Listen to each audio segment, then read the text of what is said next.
এলাকাবাসীর সার্বিক সহযোগিতায় আজকের এই 18তম তাফসিরুল কোরআন মাহফিলের সভাপতিত্ব করছেন আপনাদের অত্যন্ত সম্মানের শ্রদ্ধার জনাব মুস্তফা আখলাকুর রহমান শেলী, সহসভাপতি খোর্দ পশ্চিমপাড়া জামে মসজিদ।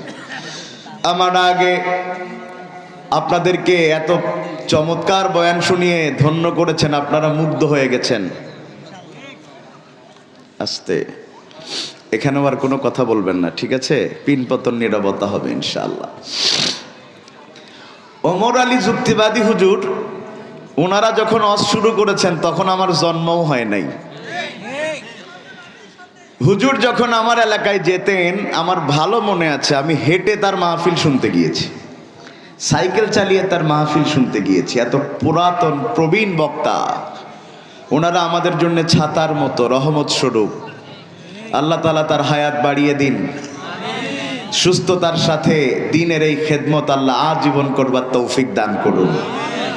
কথা বলেছেন হযরত মাওলানা শফিকুল ইসলাম সাহেব। আমি ওনাকে দেখে চিনি মনে করতেই পারছি না, তো পরে মনে হলো যে হ্যাঁ, দেখা তো হয়েছিল, ওই যে বাঁকড়া হাই স্কুল মাঠের মাহফিলে ছিলাম একবার, আমি আর ফয়জুল স্যার, হাজার হাজার মানুষ হয়েছিল মাহফিলটাতে, তো সেখানে তিনি ছিলেন। আলহামদুলিল্লাহ, আল্লাহ তাআলা হুজুরের ইলমে আমলে কণ্ঠে বারাকা দান করুন। প্রিয় ভাইয়েরা, রাত গভীর হয়েছে, ঠান্ডাও অনেক পড়তেছে, এই জন্য আমরা খুব বেশিক্ষণ আপনাদের কষ্ট না দিয়ে যদি 1.5 ঘন্টা সময় নেই, সময় কি দেওয়া যাবে ইনশাআল্লাহ? 1.5 ঘন্টা সুযোগ দেওয়া যাবে ইনশাআল্লাহ? এখন তো আল্লাহ শুকরিয়া, সারা রাত ওয়াজ করলেও বাধা দেওয়ার কেউ নাই। আর আগে একটা সময় একটা মা এলাকার পাখি নেতা থেকে শুরু করে এসপি ডিসি পর্যন্ত যেতে যেতে জুতার তলা ক্ষয় হয়ে যেত, তারপরেও অনুমতি দিত না। জিজ্ঞাসা করতো বক্তা কোন দল করে, এরপরেও অনুমতি দিয়ে তারা শান্তিতে ঘুমাতে পারত না। আবার কিরামান কাতিবিন পাঠিয়ে দিত যে বক্তা সরকারের বিরুদ্ধে কিছু বলে কিনা, দলের বিরুদ্ধে কিছু বলে কিনা। এরপরও তারা শান্তিতে ঘুমাতে পারতো না। বক্তা যদি ইমানের দাবিতে, কোরআনের দাবিতে হক কথা বলতো, মঞ্চে দৌড় মেরে চলে আসতো, ক্ষমতার প্রভাব দেখায় বক্তার মাইক কেড়ে নিত, বক্তারে গালি দিত, বক্তার মা বাপ তুলে গালি দিত, বক্তারে ধরে নিয়ে মিথ্যা মামলা দিয়ে জেলের মধ্যে ভরে দিত। আজকে আলোচনার শুরুতে স্পষ্ট বক্তব্য, যারা রাজনৈতিক স্বার্থে, ক্ষমতার স্বার্থে কোরআনের মাহফিল বন্ধ করে দেয়, কোরআনের মাহফিলে উঠে এসে বক্তার মাইক কেড়ে নেয়, বক্তারে গালি দেয়, বক্তার মা বাপ তুলে গালি দেয়, বক্তারে ধরে নিয়ে মিথ্যা মামলা দিয়ে জেলের মধ্যে ভরে দেয়, উতুল্লিম বাদা যালিকা জানিম, ওরা বৈধ ঘরের সন্তান হতে পারে না, সব অবৈধ সন্তান।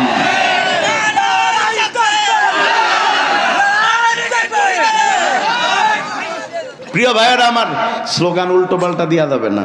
আমার কথা যেমন, স্লোগান হতে হবে সুন্দর। আমি তো কাউকে কষ্ট দিতে আসি নাই। প্রিয় ভাইয়েরা, এখন কি একটু গরম হয়েছেন? ঠান্ডা হয়েছিলেন তাই শুরুতে একটু গরম করে নিলাম। আমার বাড়ি তো বেনাপোল ভাই, খুব বেশি দূরের মানুষ না। আমার বেনাপোলে একটা কথা আছে যে রুটি সেকতে গেলে খোলা গরম করা লাগে, ঠিক না? তারপরে রুটি দিলে রুটি ফুলে নাই, এজন্য আমি একটু গরম করে নিলাম। তো শুরুতে একটা কথা বলে নি, বর্তমান ইন্টারিম গভর্নমেন্ট নির্বাচনের তফসিল ঘোষণা করেছে। তো এই উপলক্ষে তারা একটা প্রজ্ঞাপন জারি করেছে, সেটা হলো নির্বাচনের আগ পর্যন্ত মাহফিল সংক্রান্ত। তো অনেকে এটা নিয়ে গুজব চালিয়েছে যে গভর্নমেন্ট বলেছে মাহফিল বন্ধ। এটা মিথ্যা কথা। বরং ইন্টারিম গভর্নমেন্ট বা নির্বাচন কমিশন বলেছে যে মাহফিলকে কেন্দ্র করে কোনো ভোট চাওয়া, রাজনৈতিক প্রচারণা নিষিদ্ধ। তবে কমিটি যদি চায়, যারা কিনা নির্বাচনী দায়িত্বে আছে তাদের সাথে সমঝোতা করে মাহফিল করবে, এই মাহফিল করার সুযোগ আছে। কিন্তু এক শ্রেণীর মানুষ গুজব চালাচ্ছে যে মাহফিল গভর্নমেন্ট বন্ধ করে দিয়েছে, আর মিথ্যা কথা। তারপরেও এই কথা যেহেতু সারা দেশ ছড়াবে, আমরা বলে দিতে চাই গভর্নমেন্টকে, নির্বাচন হলে মাহফিল হলে নির্বাচনের পরিবেশ নষ্ট হবে না, আরো আলেমরা জাতিকে সঠিক পথ দেখাতে পারবে। আপনি যদি আমাকে জিজ্ঞাসা করেন ভোট দাড়ি পাল্লায় দেবো না ধানের শীষে দেব, আপনি আমাকে পিটিয়ে মেরে ফেললেও আমার মুখ দিয়ে কোনো মার্কা বের করাতে পারবেন না, এই মাহফিলে পারবেন না। কিন্তু আমি এটা বলবো যে আপনি আপনার বিবেক দিয়ে একজন মানুষকে ভোট দেন। তবে যদি কারোর জন্য ভোট চাওয়াই লাগে, তাইলে আমি একজনের জন্য চাইতে পারি, সে হচ্ছে জনকল্যাণ পার্টির খায়রুল দেওয়ান। কি বলেন আপনারা? এই বেটা নাকি 300 আসনে প্রার্থী দিয়েছে হুজুর। কয় আসনে? 300 আসনে প্রার্থী দিয়া বেটা কয় আমি কিন্তু অন্য দল থেকে নির্বাচন করব। যে যাই হোক, কথা আমরা শুরুতে বলে নিলাম, এবার সরাসরি আলোচনায় ঢুকে যাই। সবাই কি প্রস্তুত আছেন ইনশাআল্লাহ? নারায়ে তাকবীর। আমরা আজকে কথা বলবো কোরআনের একটা নির্দিষ্ট সূরার নির্দিষ্ট আয়াত থেকে। সেটা হলো কোরআনুল কারীমের 3 নম্বর সূরা। সূরার নাম হলো সূরা আলে ইমরান। এখানের 110 নম্বর আয়াত আমরা পড়েছি। আয়াতের পুরাটা নাই, অর্ধেক পড়েছি। সেখানে রব কি বলছেন সেটার আলোকে আমরা কিছু কথা বলবো। আল্লাহ তৌফিক দান করুন। আমার আল্লাহ বলছেন, কুনতুম খায়রা উম্মাহ, তোমরাই শ্রেষ্ঠ জাতি, উখরিজাত লিন্নাস, তোমাদেরকে বের করা হয়েছে মানবতার কল্যাণ করবার জন্য। আর এই মানবতার কল্যাণ করার জন্য তোমরা 3 দফা কর্মসূচি পালন করবা। আমার কথা বুঝে থাকলে বলেন কয় দফা? 1 নম্বর, তা'মুরুনা বিল মা'রুফ, সৎ কাজের আদেশ দিবা। 2 নম্বর, ওয়া তানহাউনা আনিল মুনকার, অসৎ কাজে বাধা দিবা। 3 নম্বরে, এই সৎ কাজের আদেশ আর অসৎ কাজের বাধার আন্দোলন করতে যেয়ে যদি সমাজের মধ্যে কোনো বিপদে পড়ে যাও, আল্লাহর উপরে ভরসা করে ময়দানে দাঁড়িয়ে থাকবা। অতুমিনুনা বিল্লাহ, যদি আল্লাহর উপরে ভরসা করে দাঁড়িয়ে থাকতে পারো, বিজয় দান করে দিবে তোমার আল্লাহ। সুবহানাল্লাহ। আমার আল্লাহ শুরুতেই বললেন, কুনতুম খায়রা উম্মাহ, তোমরাই শ্রেষ্ঠ জাতি। ও খর্দবাসী, কলারোয়াবাসী, এখানে উম্মাহ শব্দ ব্যবহার হয়েছে 1 বচনে। 1 বচন মানে একটা। আল্লাহ এখানে শ্রেষ্ঠ জাতি বলতে একটা জাতিকে বুঝিয়েছেন। এখন সারা পৃথিবীতে কি জাতির সংখ্যা একটা নাকি? না, সারা পৃথিবীতে বর্তমানে জাতি ধর্ম বর্ণর সংখ্যা 4500। বলেন কত হাজার? 4500। আমার আল্লাহ কয় কুনতুম খায়রা উম্মাহ, তবে শ্রেষ্ঠ জাতি হলো একটা। এখন পৃথিবীতে যত জাতি আছে, যত ধর্ম আছে, সবাই কিন্তু বলে তারাই শ্রেষ্ঠ ধর্ম। এই পৃথিবীতে হিন্দু যারা, তারা মনে করে তাদের ধর্ম সেরা ধর্ম। কথা বলেন, হিন্দু যারা তারা কি মনে করে? তাদের ধর্ম সেরা ধর্ম। এই জন্য হিন্দুরা আমাদেরকে নিয়ে টিটকারি মারে। তারা বলে ওই হাঁস তাও পুকুরের মধ্যে চুবানি মারলে একটা শামুক পায়, তোমরা নামাজে কি পাও? কথা বলেন, বলে না? বলে। তার মানে হিন্দুরা মনে করে তাদের ধর্ম সেরা ধর্ম। পৃথিবীতে যারা খ্রিস্টিয়ান আছেন, এই খ্রিস্টিয়ানরা মনে করেন তাদের ধর্ম সেরা ধর্ম, কারণ তাদের নবী হচ্ছে আল্লাহর সন্তান। নাউজুবিল্লাহ। যারা ইহুদি আছে, তারা মনে করে তাদের ধর্ম শ্রেষ্ঠ ধর্ম। তাইলে পৃথিবীতে যত ধর্ম আছে, সবাই মনে করে তাদের ধর্ম শ্রেষ্ঠ ধর্ম। আর আমার আল্লাহ বলেন শ্রেষ্ঠ ধর্ম একটা। এবার আপনারা আমার কথা বুঝে থাকলে বলেন, দুনিয়ার মানুষের কথার দাম বেশি নাকি আমার আল্লাহর কথার দাম বেশি? খুব ভালো করে বুঝেন। এই পৃথিবীতে কুনতুম খায়রা উম্মাহ, শ্রেষ্ঠ জাতি হলো একটা। এই পৃথিবীতে মুসলমানদের চাইতে জনসংখ্যা বেশি হলো খ্রিস্টানদের। ঠিক কিনা বলেন? এই পৃথিবীতে বর্তমান আনুষ্ঠানিকতা ধর্মের দিক দিয়ে বেশি হিন্দুদের। 12 মাসে 13 পুজো। কথা বলে না? 12 মাসে ওদের এক এক পুজো শুরু হয়, তা শেষ হয় না। কথা কি ঠিক? আবার তারা পূজা করে, নিজেই তাদের খোদা বানায়, নিজেরাই আবার পানির মধ্যে চুবাইয়ে দেয়। ঠিক কিনা বলেন? এই পৃথিবীতে ইহুদিদের অস্ত্র সবার চাইতে বেশি। এই পৃথিবীতে ইহুদিদের এত ক্ষমতা, এত অস্ত্র, আপনারা বিশ্বাস করবেন কি জানি না, গোটা পৃথিবীকে নিয়ন্ত্রণ করে ইহুদিরা। এমনকি আমেরিকায় প্রেসিডেন্ট নির্বাচন করার ক্ষেত্রেও যারা ভূমিকা রাখে তারা ইহুদিরা। আবার সারা পৃথিবী জুড়ে যত জায়গায় মুসলমান মার খায়, তার পিছনেও ষড়যন্ত্র করে ইহুদির বাচ্চারা। কথা কন ঠিক না বে ঠিক? তাইলে এত এত এত কিছু থাকবার পরেও মুসলমানেরা শ্রেষ্ঠ জাতি হলো কেমনে? ইমাম ফখরুদ্দিন রাজি রাহিমাহুল্লাহ এই আয়াতের ব্যাখ্যায় বলেন, মুসলমানেরা শ্রেষ্ঠ জাতি হবার কারণ হলো 5টা। জোরে বলেন কয়টা? আরো জোরে। জোর হলো না? এ পাশের ভাইয়েরা কথা কয় না, এই পাশের গুলা কয়।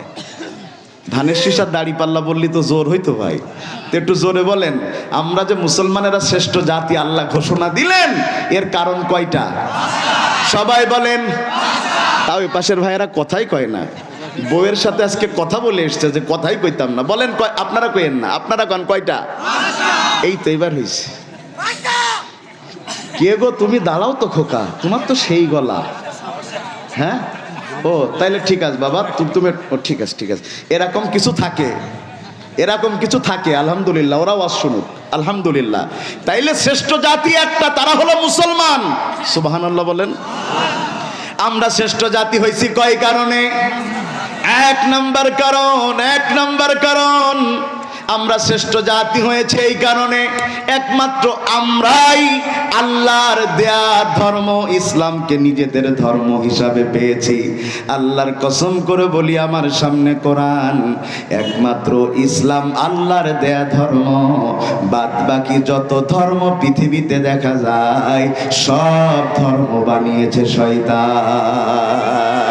আমার আল্লাহ বলেন, ইন্নাদ-দীনা ইনদাল্লাহিল ইসলাম। বান্দা যত ধর্ম দেখতে পাও, কোন ধর্ম আমি আল্লাহ দেই নাই ইসলাম ছাড়া। পৃথিবীর প্রথম ধর্মের নাম কি? জোরে বলে না। এই যারা হিন্দু আছে তারা বলে তাদের ধর্ম নাকি সনাতন ধর্ম, তার মানে পুরাতন ধর্ম। বিশ্বাস করেন, হিন্দু ধর্মেরও আগের ধর্ম ইসলাম ধর্ম। ইসলামের আগে কোন ধর্ম পৃথিবীতে আসে?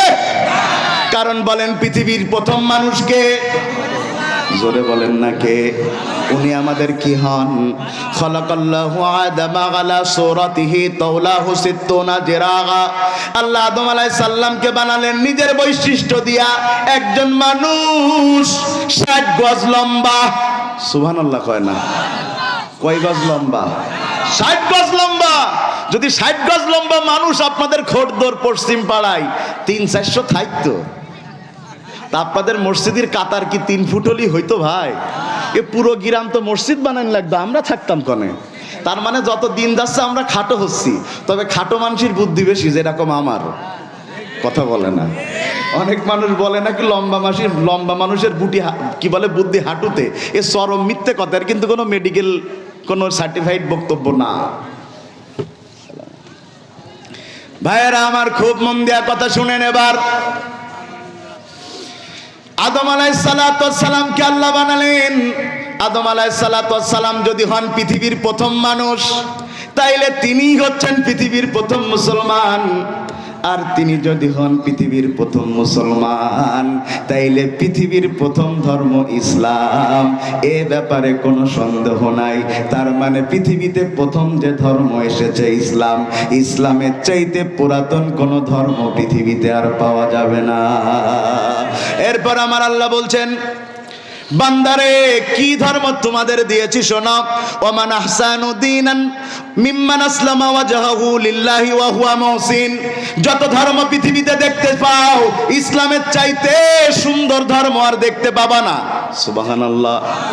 আমাদের ধর্মে একজন মানুষ জীবিত থাকলেও তার জন্য দোয়া, মরে গেলেও তার জন্য দোয়া থাকে। একজন মানুষ মারা গেলে আমরা কি তাদেরকে ধরেই কবরের মধ্যে ঢুকায়ে দেই? না না না।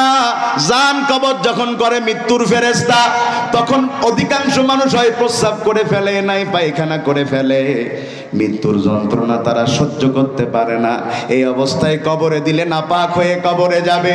সেই জন্য আমার রব, আমার আল্লাহ কি বিধান দিয়েছেন? ওই মানুষটাকে ধুইয়ে দিতে হবে। ওই মানুষটাকে পরিচ্ছন্ন করে বড়ই পাতার গরম পানি দিয়ে পরিচ্ছন্ন করে ওই মানুষটাকে সুন্দর সাদা কাফনের মধ্যে মোড়ায়া ওই কবরের মধ্যে রাখার আগে এলাকার সবাই আবার তার জন্য দোয়া করে কবরে দেয়, যাতে মানুষটাকে আল্লাহ জান্নাত দান করে। সুবহানাল্লাহ। কি দোয়া করি আমরা দেখেন তো, আমার বেনাপুলের সাথে মিলে কিনা? আমরা কবরে ঢুকানোর আগে লাশটাকে আমাদের সামনে রাখি। দুনিয়াতে একটা নামাজ, যেই নামাজে ইমামের আগে মানুষ থাকে, ঠিক কিনা বলেন?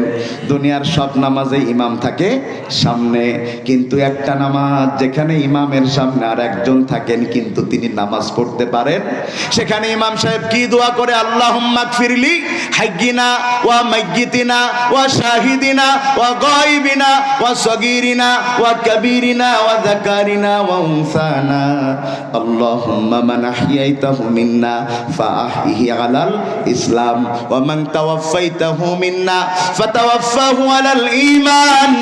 আল্লাহু আকবার বলবেন না? দোয়া করা শুরু করলাম, কাদের নিয়ে দোয়া করতে শুরু করলাম? যিনি মরেছেন তার আগে যারা জীবিত আছেন তাদের জন্য দোয়া শুরু করলাম, এরপরে যারা মরে গিয়েছে তাদের জন্য দোয়া করলাম, যারা জানাজায় এসেছে তাদের জন্যও করলাম, যারা জানাজায় আসে নাই তাদের জন্যও করলাম। জোরে কন্যা সুবহানাল্লাহ। অথচ আপনি খ্রিস্টান ধর্মে যাবেন, তাদেরকে কোটটায় পরায়া কবরের মধ্যে রাখে। কি পরায়া? তার মধ্যে বালিশ দিয়ে দেয় কফিনের মধ্যে, আবার আগের তারা ওইটার ভিতরে তারা ওই যে হুইস্কির বোতল দিয়ে দিত। প্রশ্ন করতো কেন? কয় কবরে যাওয়ার পরে যে পার্টি করবে। কথা বুঝেন নাই কোথায়? যাকে কবরে রাখলাম সে কবরে যে কি করবে? তো পার্টি করতে গেলে তো কোটটাই ছাড়া পার্টি হয় না, মদ ছাড়া তো পার্টি জমে না। অথচ ওই মানুষটা জানে না কবরের মধ্যে যাকে রাখা হচ্ছে তার অবস্থা কি হবে, বাইরের কোনো মানুষ সেটা জানে না। তাইলে বলেন আল্লাহর দেয়া ধর্মের নাম কি? জোরে বলেন না, আল্লাহর দেয়া ধর্মের নাম কি? এই প্রশ্ন শুধু আমি করছি, আর কেউ কখনো কি করবে? কোথায় করবে? মাশাআল্লাহ, কোথায় করবে? কবরে তিনটা প্রশ্ন করবে। মার রব্বুকা ওয়া মা দীনুক, তোমার দিন কি? দুনিয়াতে যারা ইসলাম মানে নাই তারা ইসলাম বলতে পারবে? রবকে তোমার দিন কি, তোমার রাসূল তোমার কে? ফেরেশতা আসিয়া যখন জিজ্ঞাসা করিবে, প্রস্তুতি নাও সেই যাওয়ারি লাগি। নামাজ পড়ো, রোজা রাখো, জীবন গড়ো ইসলামের পর থাকি। আল্লাহু আকবার। অনেকে নামাজ পড়বে কিন্তু ইসলামের পরে থাকবে না, অনেকে রোজা রাখবে কিন্তু ইসলামের পরে থাকবে না, অনেকে হজ করবে কিন্তু ইসলামের উপরে থাকবে না। সেই কথা আমার আল্লাহ জানতেন, এই জন্য আমার আল্লাহ বলে দিয়েছেন, মানুষ যদি ইসলাম বাদ দিয়া মানুষের তৈরি করা কোনো আদর্শ বানাই, ওই মানুষ নামাজ পড়তে পড়তে কুজো হয়ে গেলেও আল্লাহর দরবারে কবুল হবে না। আমার আল্লাহ বলেন, ওয়া মাইয়াবতাগি গায়রাল ইসলামি দীনান ফালাই ইউকবালা মিনহু ওয়া হুয়া ফিল আখিরাতি মিনাল খাসিরিন। শুরুতে আল্লাহ মান শব্দ দিলেন, নুন সাকিনের পরে আল্লাহ ইয়া দিলেন বলে ইদগাম করে দিয়েছেন। যদিও মান মানে একজনকে বোঝায়, কিন্তু আয়াতে মান মানে যে বা যারা মানে বক্তা, শ্রোতা, ইমাম, মুসল্লি, নেতা, কর্মী, পীর, মুরিদ, যারাই নিজেদেরকে মুসলমান দাবি করে, এরা যদি ইসলামকে বাদ দিয়া দুনিয়ার শান্তি তালাশের জন্যে কোনো ব্যক্তির তৈরি করা, মানুষের তৈরি করা আদর্শের পিছনে দৌড়ায়, ওরা যত আমল করুক না কেন আল্লাহর দরবারে কবুল হবে না, আখিরাতে ওরা ক্ষতিগ্রস্ত হয়ে যাবে। আর আমরা এখানে যারা বসে আছি, ক্ষতি চাই না লাভ চাই? কথা বলেন না, ক্ষতি চাই না লাভ চাই? আমরা তো প্রচন্ড লাভ চাই। যেই ব্যবসায় লাভ নাই সেই ব্যবসায় কি আমরা আছি ভাই? এ দেশের মানুষ তাড়াতাড়ি বড় লোক হওয়ার জন্য শেয়ার বাজারে টাকা দেয়, দেয় না? দেয় না? দেয়। মানুষ তাড়াতাড়ি বড় লোক হওয়ার জন্য কি হচ্ছে চাচা? মাশাআল্লাহ, আচ্ছা আচ্ছা, শুনুন, ওরা ঠিক করবে, সমস্যা নাই। নারায়ে তাকবীর। আপনি মানুষের টাকার প্রতি লোভ কম না বেশি ভাই? একটু জোরে বলেন না, বেশি না রে ভাই? আপনি যদি কোনো ইন্স্যুরেন্স কোম্পানির লোকের কাছে যান, ওর বক্তব্য শোনার পরে মনে হবে বেঁচে থাকার চেয়ে মরা ভালো। কথা বলে না, কারণ যত লাভ মরার আগে না পরে, মরার আগে না পরে, তারপরেও মানুষ টাকা ইনভেস্ট করে কিসের লোভে? কথা বলে না। মরার পরে এত লাভ, তারপরেও টাকা দিচ্ছে, টাকার লোভ। আমাদের দেশের মানুষের টাকার এত লোভ, তারা টাকার জন্য নিজের আমানতকে পর্যন্ত বিক্রি করে দেয়। আমানতকে বিক্রি করে না? আমার মনে পড়ছে 18 সাল হতে পারে, আমি ওয়াজ করতে গিয়েছি খুলনা কয়রা তো চিনেন আপনারা। তো আমার আগে তৎকালীন দলের চেয়ারম্যান একেবারে ইয়াং বক্তব্য দিচ্ছেন মাইক নিয়ে, কিন্তু বক্তব্য ধরেছেন আর বক্তব্য ছাড়ছেন না।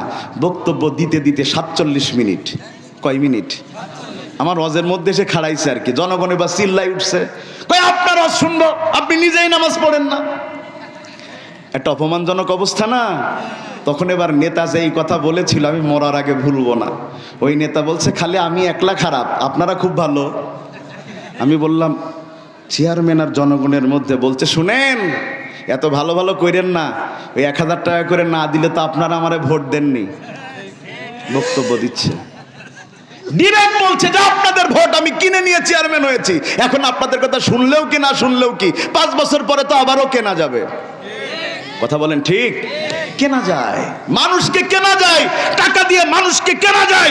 এই দুনিয়ার সবচেয়ে খারাপ মানুষ তারা, টাকার বিনিময়ে নিজের বক্তব্যকে পাল্টিয়ে ফেলে যারা।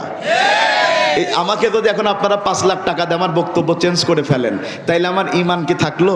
থাকলো না। তবে আমাদের দেশে রাগ করে না, যাই করেন বলে যায়, আমাদের দেশের গরু ছাগলের মাথার যে দাম মানুষের মাথার দাম তার চাইতে কম। কথা বলেন না কেন? দেখবেন কুরবানির আগে একটা গরুর দাম ছাগলের দাম বেড়ে যায়, ঠিক কিনা বলেন? একটা গরুর মাথা বিক্রি হয় 5000 টাকায়, আর ভোটের আগের রাত্রিতে ভোটারের মাথা বিক্রি হয় 500 টাকায়। তার মানে আমাদের অবস্থা গরু ছাগলের চাইতে। শুনে নেন আল্লাহর বান্দারা খুব ভালো করে, ইসলাম দিয়েছেন আল্লাহ বান্দার শান্তির জন্য। ইসলাম ছাড়া শান্তি দেওয়ার মতো আর কোন ধর্ম পৃথিবীতে। কিন্তু দুর্ভাগ্য হলো আমরা মুসলমানেরা ইসলামকে কলঙ্কিত করেছি, ঠিক কিনা বলেন? আমরা মুসলমানেরা ইসলামের নাম ডুবিয়ে ফেলেছি। ইসলামে কোনো মানুষ ধর্ষণ করবে রাসূলের জামানায় চিন্তার বাইরে।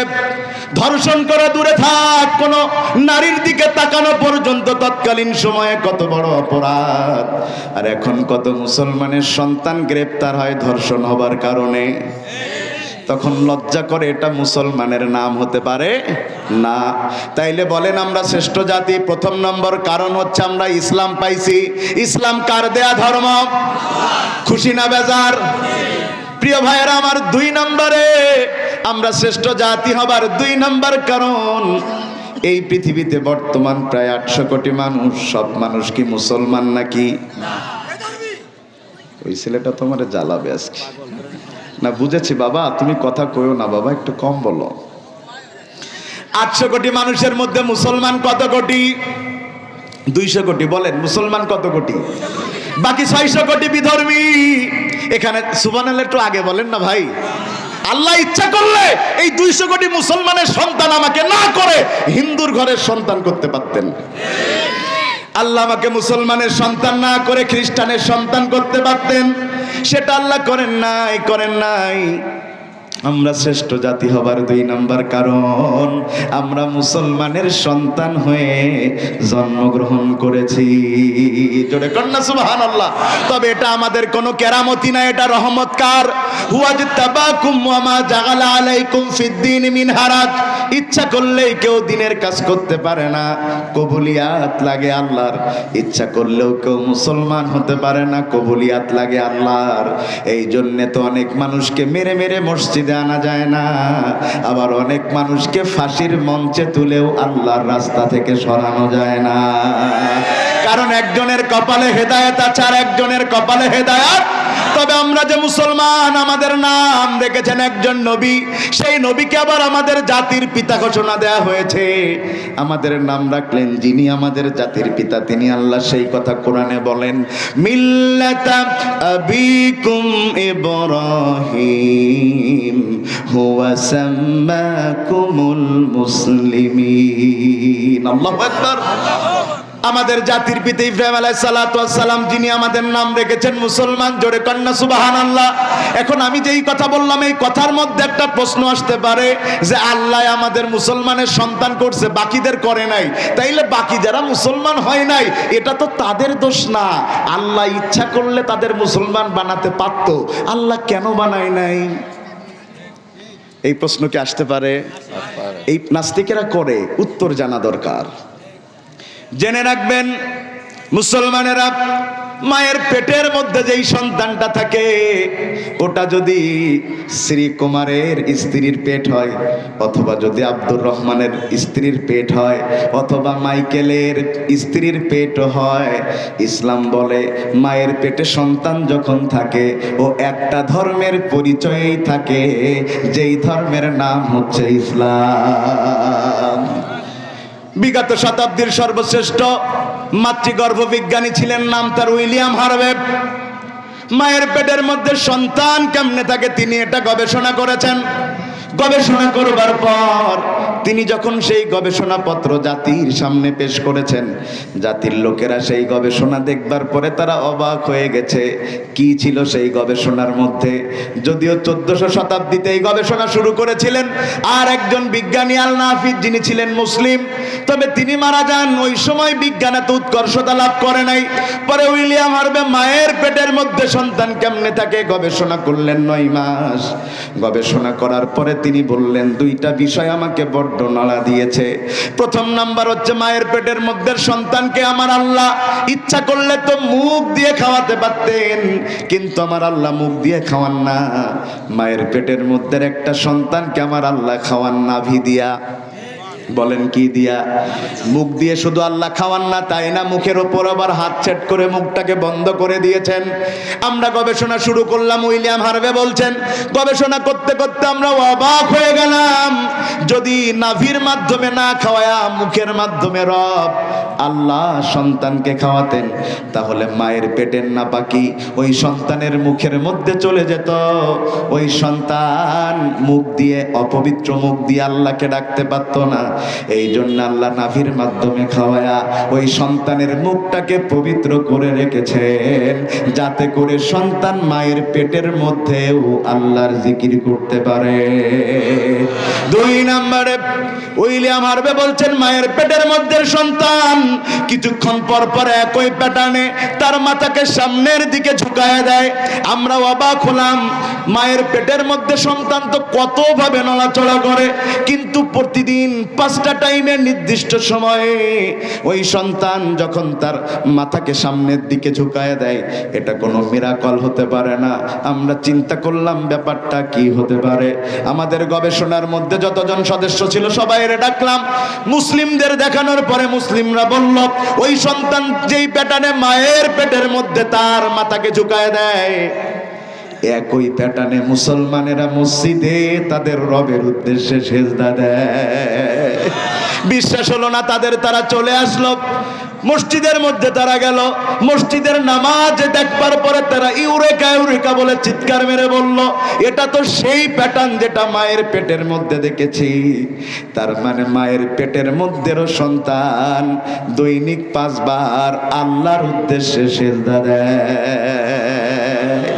এরপরে সন্তান যখন দুনিয়াতে আসে, আমার হাবিব বলেন, কুল্লু মাউলুদিন ইউলাদু আলাল ফিতরা, যত সন্তান দুনিয়াতে জন্মগ্রহণ করে তারা ইসলামের উপরে করে, কিন্তু পরবর্তীতে তার পরিবার, তার সমাজ তাকে বিভিন্ন ধর্মে নিয়ে যায়। এখানে আমার রব, আমার আল্লাহর কোনো দোষ নাই। সুবহানাল্লাহ। তাইলে আপনারা হাত তুলে বলেন, মুসলমান হয়ে খুশি না বেজার? জোরে বলেন, খুশি না বেজার? আলহামদুলিল্লাহ। হাত নামান। শোনেন, আমি মুসলমান, এটা আমার জন্য গর্বের। আমি মুসলমান, এটা আমার জন্য অহংকারের। আমি মুসলমান, এটা আমার জন্য আত্মমর্যাদার। গোটা দুনিয়াও যদি আমার বিরুদ্ধে চলে যায়, আমি একা আমার ইসলাম নিয়ে দাঁড়িয়ে থাকবো। গোটা দুনিয়াও আমার বিপক্ষে চলে গেলে কোনো যায় আসে না। ইসলাম যেখানে, আমি আছি। মুসলিম আমি সংগ্রামী আমি চিররণবীর, মুসলিম আমি সংগ্রামী আমি চিররণবীর, আল্লাহকে ছাড়া কাউকে মানি না, নারায়ে তাকবীর, নারায়ে তাকবীর। 3 নম্বরে আমরা শ্রেষ্ঠ জাতি কেন হলাম? ইমাম ফখরুদ্দিন রাজি রাহিমাহুল্লাহ বলেন বড় চমৎকার কারণ। 3 নম্বরে আমরা শ্রেষ্ঠ জাতি হবার কারণ, এই পৃথিবীতে আল্লাহ কত নবী পাঠিয়েছেন মানুষ হিসাব করে শেষ করতে পারবে না। কেউ বলে 1,24,000, কেউ বলে 2,24,000, তবে এটার কোনো দলিল পাওয়া যায় না। তবে আমার আল্লাহ বলেন এমন কোন জাতি নাই যেই জাতির জন্য আমি আল্লাহ নবী পাঠাই নাই।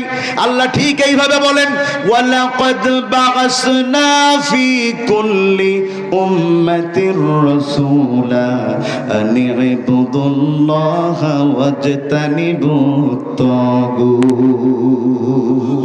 যত জাতি সব জাতির জন্য নবী পাঠিয়েছেন কে? আরো জোরে বলেন কে? আমার সেই আল্লাহ। এত নবী পাঠালেন, শেষ নবী কারে করেছেন? জোরে বলেন না কেন? দুনিয়াতে যত নবী, সেরা নবীর নাম কি? সব নবীর এক জায়গায় করলেও আমার নবীর সমান হবে? আর আমার নবীর পরেও কোন নবী আসবে? কি সৌভাগ্য! 3 নম্বর যারা বসে আছেন, জোরে কন্যা সুবহানাল্লাহ। আল্লাহ এত যে নবী পাঠিয়েছেন, সব নবী একজন নবীর উম্মত হবার জন্য আল্লাহর কাছে দরখাস্ত করেছেন। সব নবী একজন নবীর উম্মত হবার জন্য আল্লাহর কাছে দরখাস্ত করেছেন, কিন্তু আল্লাহ কারোরটা কবুল করেন নাই, একজনেরটা ছাড়া। তিনি কে? তিনি আবার দুনিয়াতে আসবেন, তবে নবী হয়ে আসতে পারবেন না, কারণ আমার নবীর পরে আর কোন নবী দুনিয়াতে আসবে। আমার আল্লাহ বলেন, মা কানা মুহাম্মাদুন আবা আহাদিম মির রিজালিকুম ওয়ালাকিন রাসূলুল্লাহি ওয়া খাতামান নবিয়্যিন। আমার নবীর পরে আর কোন নবী আসবে? আমার নবীর পরে যদি কেউ নিজের নবী দাবি করে, সে কাফের। তাকে যদি কেউ নবী মনে করে, তারা কাফের। এই 2 গ্রুপকে যদি কেউ মুসলমান মনে করে, তারাও কাফের। নিঃসন্দেহে বলে দেয়া যায়, বাংলাদেশে যত কাদিয়ানি আছে তারা হলো কাফের। এত নবী দোয়া করলেন, আল্লাহ একজনেরটা কবুল করলেন। আর ও খোর্দবাসী, তোমার আমার কি সৌভাগ্য, কি সৌভাগ্য! দোয়া করা লাগে নাই, আল্লাহ নিজেই শেষ নবীর উম্মত করে পাঠিয়েছেন। কেউ দোয়া করেছেন? আপনারা করেন নাই, আল্লাহ পাঠিয়েছেন। এর চাইতে বড় সৌভাগ্য আর কি হতে পারে? কি নবী পেয়েছেন? নবী আপনার জমিন থেকে পা তুলেছেন, আল্লাহ তার মেরাজ করিয়েছেন। কি নবী পেয়েছেন? আল্লাহ আঙ্গুল আকাশের দিকে করেছেন আল্লাহর অর্ডারে, চাঁদ দ্বিখণ্ডিত হয়ে 2 পাশে পড়ে গেছে। জোরে কন্যা সুবহানাল্লাহ। কি নবী পেয়েছি, কি নবী পেয়েছি! সবচাইতে বেশি জান্নাতেও যাবে শেষ নবীর উম্মত। সুবহানাল্লাহ। সবচেয়ে বেশি জান্নাতে যাবে কোন নবীর উম্মত? সুবহানাল্লাহ বলবেন না? যেই দলে ভোটার বেশি, সেই দল তো ক্ষমতায় যায়। কথা বলে না? যেই দলে ভোটার বেশি, সেই দল ক্ষমতায় যায় না। তবে সমাজে কিছু মানুষ থাকে যারা ভোটের বাইরেও জনপ্রিয় থাকে। আমি একটা কথা বললে রাগ করে না, যাই করেন বলে যায়। এই বাংলাদেশে যদি আপনি মৃত মানুষদের মধ্যে জনপ্রিয় ব্যক্তিদের তালিকা করেন, 2 জন ব্যক্তির নাম আপনার বলাই লাগবে। যে দলই করেন না কেন, 2 জন ব্যক্তির নাম বলা লাগবে। তারা জনপ্রিয়তায় শীর্ষ। তারা কোনো দলের কারণে নয়, তারা তাদের কর্মের কারণে তারা জনপ্রিয়। একজন হচ্ছেন কোরআনের পাখি আল্লামা সাঈদী, আর একজন হচ্ছেন শহীদ প্রেসিডেন্ট জিয়াউর রহমান। ঠিক না বেঠিক? আমরা 2 জনকেই সম্মান করি, কিন্তু সেই সম্মান নষ্ট হচ্ছে। কেমনে নষ্ট হচ্ছে একটু বলা দরকার। আল্লামা সাঈদীর ব্যাপারে আমাদের কোনো আলাদা বক্তব্য নাই। তিনি দল যা করতেন, কিন্তু কোরআনের জন্য তার যে এই দেশে ভূমিকা, যে কেউ মেনে নিতে বাধ্য। ঠিক কিনা বলেন? হাজার হাজার মানুষ তার হাতে মুসলমান হইছে। কথা ঠিক না বেঠিক? তার কোরআনের ওয়াজ শুনে কাঁদে নাই এমন মানুষ খুঁজে পাওয়া যাবে না। যখন তাকে হসপিটালে নিয়ে চিকিৎসার নামে হত্যা করা হলো, গোটা দেশ তার জন্য কেঁদেছে। কথা ঠিক? ঢাকায় জানাজা হতে দেয় নাই, তার জানাজায় পিরোজপুরে মানুষ, লাখো মানুষ ছুটে গিয়েছে, সেখানেও গাড়ি বহরে হামলা হয়েছে, মানুষকে জেলে দেয়া হয়েছে, তারপরে এদেশের সেরা জানাজা হয়েছে আল্লামা সাঈদীর।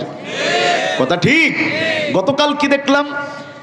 গতকাল দেখলাম ডাস্টবিন বানানো হয়েছে, ডাস্টবিনে রাজাকারদের ছবি দেওয়া হয়েছে, সেটা ভিন্ন আলাপ, কিন্তু আমি দেখলাম সেই ডাস্টবিনের ওপরে রাজাকার হিসাবে আল্লামা সাঈদী সাহেবের ছবিটা দিয়ে সেই ছবির ওপরে পা রাখা হয়েছে, আর সেই ডাস্টবিনের মধ্যে তারা উচ্ছিষ্ট ফেলেছে। আমি বললাম ভাই, অতীত দেখে শিক্ষা নেওয়া দরকার, অতীত দেখে শিক্ষা নেওয়া দরকার। আল্লামা সাঈদীকে অন্যায়ভাবে হত্যা করার কারণে 1 বছর পরেও তারা ক্ষমতায় টিকতে পারে নাই। এখন যারা অপমান করবে, এমন অপমান আল্লাহ তাদের করবে, ইতিহাসের পাতায় লেখা থাকবে ইনশাআল্লাহ। প্রিয় ভাইয়েরা আমার, আল্লাহ রাসূলের কি জনপ্রিয়তা একটু বলবো ভাই, কি জনপ্রিয়তা। রাসূল আমার মেরাজে গেলেন, আল্লাহ বললেন ইয়া রাসূলুল্লাহ, ইয়া হাবিবাল্লাহ, বন্ধু আমার আপনি কি দেখতে চান? রাসূল আমার বলছেন আমাদের মৃত্যুর পরে যেখানে আসা লাগবে ওই জান্নাতটা আমি একটু নিজের চোখে দেখে যেতে চাই। সুবহানাল্লাহ, সুবহানাল্লাহ। রাসূল আমার জান্নাতের কাছে গেলেন, সাথে জিবরাইল আমিন। আল্লাহ রাসূল খেয়াল করলেন যে মানুষেরা ছোট ছোট মিছিল দিয়া যেন কোন দিকে যায়, কোন মিছিলে 10 জন, কোন মিছিলে 20 জন, কোন মিছিলে 30, 40, 50, 60 কম বেশি। রাসূল আমার প্রশ্ন করছেন, ও জিবরাইলেরা কারা? জিবরাইল আমিন বলছেন ইয়া রাসূলুল্লাহ, ইয়া হাবিবাল্লাহ, এরা হলো বিভিন্ন নবীর উম্মত, এদের মধ্যে যারা জান্নাতি হয়েছে তারা মিছিল দিয়া দিয়া জান্নাতে যায়। রাসূল আমার কই, যেহেতু জান্নাতে যাবে তাহলে কেন তারা আলাদা আলাদা যায়? একসাথে তো মিছিল একসাথে গেলেই তো পারে। জিবরাইল আমিন বলছেন ইয়া রাসূলুল্লাহ, ইয়া হাবিবাল্লাহ, তারা এই জন্য আলাদা আলাদা যায় যেন কোন নবীর আমলে কয়জন মুসলমান হয়েছে এটা দেখা যায়। যেই নবীর আমলে যেই কয়জন মুসলমান, সেই নবী সেই কয়জনকে নিয়ে জান্নাতে চলে যাবে। সুবহানাল্লাহ। আমাদের দেশে জনসভা হলে বিভিন্ন ওয়ার্ড থেকে লোক আসে না ভাই? কথা বলে না, আসে? তখন পরিচালক কি বলে? 1 নম্বর ওয়ার্ড থেকে আব্বাস ভাইয়ের নেতৃত্বে মিছিল। কথা বলে না, সবই তো একই দলের লোক, তার নাম বলছে কেন? কারণ ওই ওয়ার্ডের ওই ভাইয়ের একটা ব্যাপার আছে, তিনি যে এত কষ্ট করে দল করেন তার নামের একটা ব্যাপার আছে না। তখন বলা হয় অমুক ওয়ার্ড থেকে অমুক ভাইয়ের লোক, অমুক ওয়ার্ড থেকে অমুক ভাইয়ের লোক। কথা বলে মাঝে মধ্যে দেখবেন অমুক ভাইয়ের পিছনে 15 জন লোক, তা উপস্থাপক কিভাবে বলে? অমুক ভাইয়ের নেতৃত্বে বিশাল। তো বিশাল বলা দেখে মনে হচ্ছে মনে হয় লোক 10,000 হবে, গুইনে দেখছে 10 জন। তা বলছে ভাই এত জোরে বললি কেন? বলছে মাইকে যারা শুনতেছে ওরা যেন বোঝে যে মাঠে জায়গা নেই। কথা মনে হয় বোঝেননি। আমার বেনাপোলের ভাষায় একটা কথা আছে, যেরাম মাওলানা সেরাম সামিয়ানা। এখানে যদি আমি না এসে আমির হামজা আসতো বা আজারি ভাই, কথা বলে না, এই এলাকা বন্ধ হয়ে যেত না। যদি হাফিজুর রহমান সাহেব আসতেন কুয়াকাটা লোক, তো এই কথা হলো এটা। আল্লাহ রাসূল বলছেন কোন নবীর কোন উম্মত আমার একটু দেখাও। সুবহানাল্লাহ কয় না। জিবরাইল আমিন দেখাচ্ছেন ইয়া রাসূলুল্লাহ, এটা আদম আলাইহিস সালামের উম্মতের মিছিল, এটা নূহ আলাইহিস সালামের উম্মতের মিছিল, এটা জুলকিফলের মিছিল, এটা ইয়াহইয়ার মিছিল, এটা ঈসার মিছিল, এটা মূসার মিছিল, এটা দাউদের মিছিল, এটা সুলাইমানের মিছিল, এটা হারুনের মিছিল, এটা ইব্রাহিমের মিছিল, এটা ইসহাকের মিছিল, এটা ইসমাইলের মিছিল। রাসূল অধৈর্য হয়ে যাচ্ছেন। রাসূল বলছেন এতক্ষণে এত নাম বলতেছো কেন? তুমি বুঝতেছো না আমি আমারটা দেখতে চাচ্ছি? সুবহানাল্লাহ কয় না। এবার জিবরাইল আমিন বলছেন ইয়া রাসূলুল্লাহ, আমি নিজেও জানি আপনি এটা দেখতে চাচ্ছেন, তবে আপনারটা সবার শেষে বলবো, কারণ প্রধান বক্তা ওঠে সবার শেষে। কথা বলেন না কেন? প্রধান বক্তা উঠে সবার শেষে। তবে আমাদের দেশের সবচেয়ে বড় প্রধান বক্তা হলো খিচুড়ি। কথা বলে না। যদি আগে দিয়ে দেয়া হয় কোন শ্রোতা কি থাকবে? সব চলে যাবে। খিচুড়ি এই জন্য সবার লাস্টে দেয়, কারণ প্রধান বক্তার চাইতেও বড় বক্তা হলো মিস্টার খিচুড়ি। কথা বলে না। ওই শার্শা থানায় একটা এলাকা আছে শ্বেতা আমলা, চিনতে পারেন কেউ? ওখানে একটা পীরের দরবার আছে, মাহফিল হয়। তো সেই মাহফিলে একবার আমারে দাওয়াত করছে। তা আমারে বলছে হুজুর আপনার মঞ্চ রাত 4টায়। কয়টায়? আমি বললাম 4টায় কি মানুষ থাকবে না আর কিছু? বলছে হুজুর আইসে দেখে নেন না, খিচুড়ি তো আর ভোরের আগে দেব না। আমি বললাম তা ঠিক আছে যাব। আমি আরো একটা মাহফিল করে গিয়েছি 4টার দিকে। আমি 4টা থেকে 5টা পর্যন্ত ওয়াজ করব, তারপর মুনাজাত করে দিব, মানুষ ফজর পড়ে খিচুড়ি নিয়ে বাড়ি যাবে। তো আমি যখন ওয়াজ করতেছি, 2 পাগল 3-4টা পাগল ওই এলাকায় একটা ছিল নুনে পাগলা, ওরাই হাঁটাহাঁটি করে, ওয়াজে খুব ডিস্টার্ব করে। ওই কানের মধ্যে ধরছে জুতো, মোবাইল বানায়, বলতে শেখ হাসিনা কিরামাসাও। আমি বললাম তুই তো রাজনৈতিক পাগল রে ভাই, কিছু কয় না। এরপরে বলছি ভাই তোরা একটু সর, আমার ওয়াজ করতে দে, এখানে জ্বালাই। তখন বলছে তোমার ওয়াজ করতে নিষেধ করি কিনা, খিচুড়ি দিলি তো বাড়ি চলে যেতাম। তো সেদিন থেকে বুঝলাম যে মাহফিলে খিচুড়ি থাকে ও মাহফিলে বক্তার চাইতে একটু খিচুড়ির আকর্ষণ বেশি থাকে। এই জন্য আমি অন্য যত মাহফিলে বেশি ওয়াজ করি না কেন, খিচুড়ির মাহফিলে বেশি ওয়াজ করতে চাই না। কারণ মনে মনে অনেকে বলে হুজুর ওয়াজও ছাড়ে না, বাড়িও যাইতে পারি না।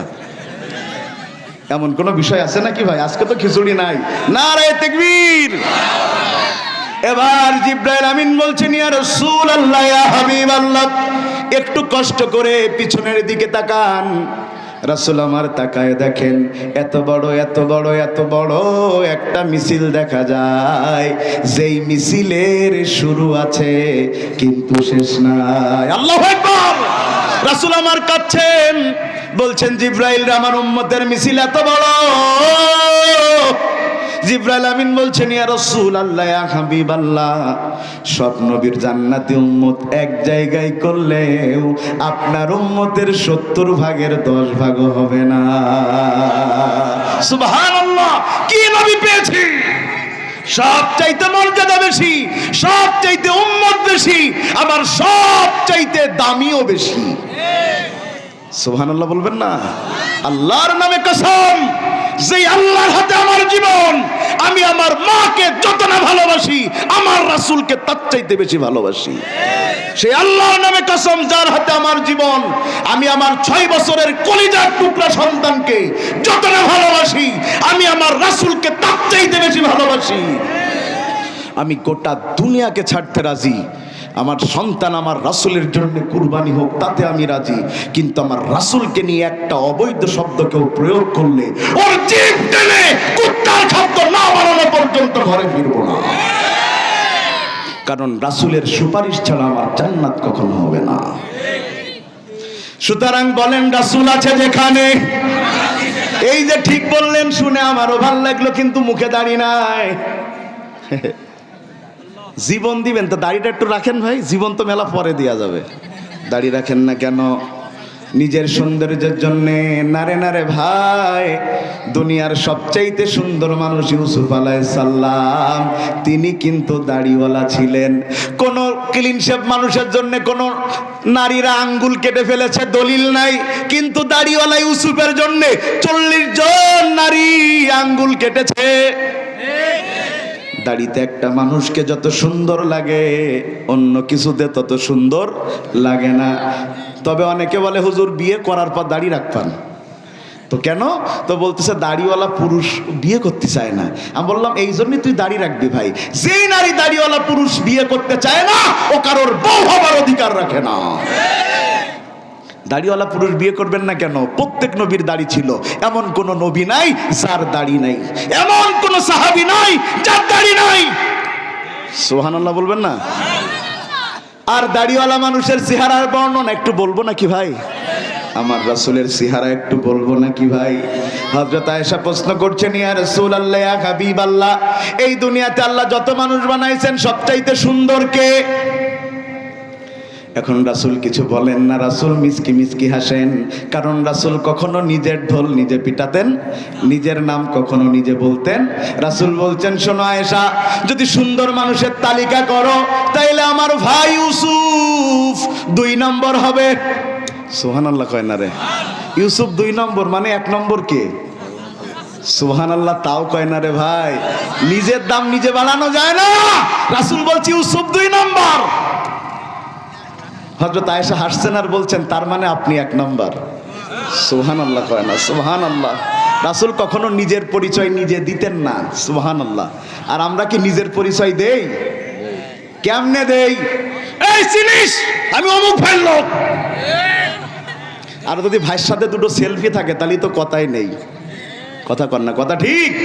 ওই 2004 সালের ঘটনা, আমাদের এই যে যশোরের চাষলার ওখানে 3 জন মিলে মোটরসাইকেলে যাচ্ছে, কারোর হেলমেট নাই, গাড়ির লাইসেন্স নাই, পুলিশে আটকাইছে।